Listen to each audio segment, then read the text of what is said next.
Hello and welcome to lesson 28. This particular video is focused on A major chords. However, since it's the first one, I'm going to focus a little bit as well on just the general idea here. All of lesson 28 is about open chords. These are full open chords, meaning you're hitting all the notes that you should be hitting, and you're paying attention to the notes that you should not be hitting. These take more robust fingerings. That means that they're a little bit harder. They're not all hard, but they are more difficult than power chords.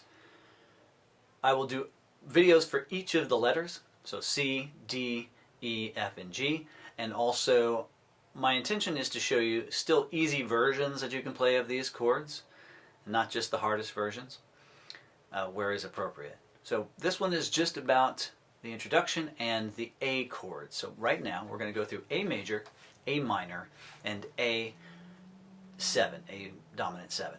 Now, if you don't know how to read chord diagrams, I suggest you go to the back of the book and look up how to read chord diagrams. Specifically, understand that the numbers are for fingers and that everything is showing frets and strings. Any X that you see is a string that you do not play. So this first chord that we're going to play is A major. I'm going to put my fingers down and then go through it. So, A major does not play the sixth string. It does not play the sixth string. It plays open A string, that's the fifth string, and then, let's see if we can get some finger visibility here.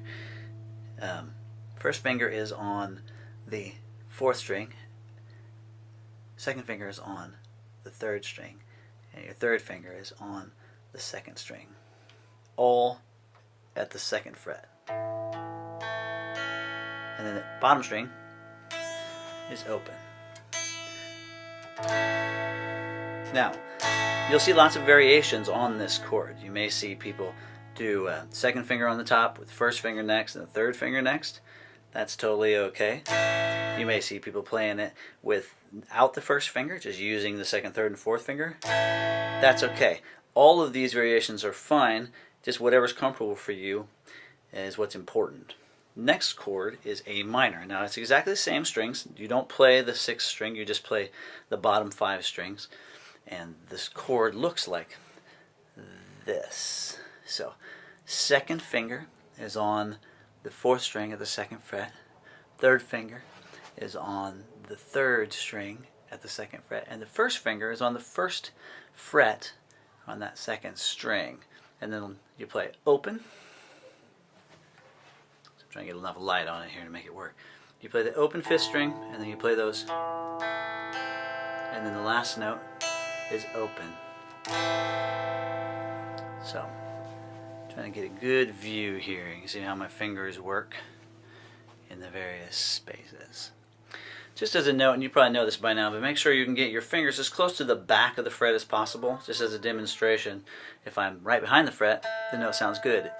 If I'm back here, it can sound good, but it can also get kind of buzzy. Last chord in the A series is A7. There's lots of fingerings here. I like this particular fingering where you're doing your second finger on the fourth string at the fourth string, second fret. And then you have an open string, and then your third finger is on the second string at the second fret. So you have an open string, that's the open string A. You have second fret at the fifth string, you have an open string for the third string, and you have a second fret at the second string, and then high E is open. So you can see here, got these two fingers like this. The hardest part about this one is that open G string, because it's really easy to bump into it. So, trying to get all those open strings really ringing gives you that A7. Again, different fingerings are fine. Because it's these two fingers spread apart, you can use any combination of fingers that you want. I like these two because it lets me use the pinky and the first finger for other things. Alright, that's the introduction to lesson 28. And these are the A chords. We're going to do lesson 28 for the other chords following.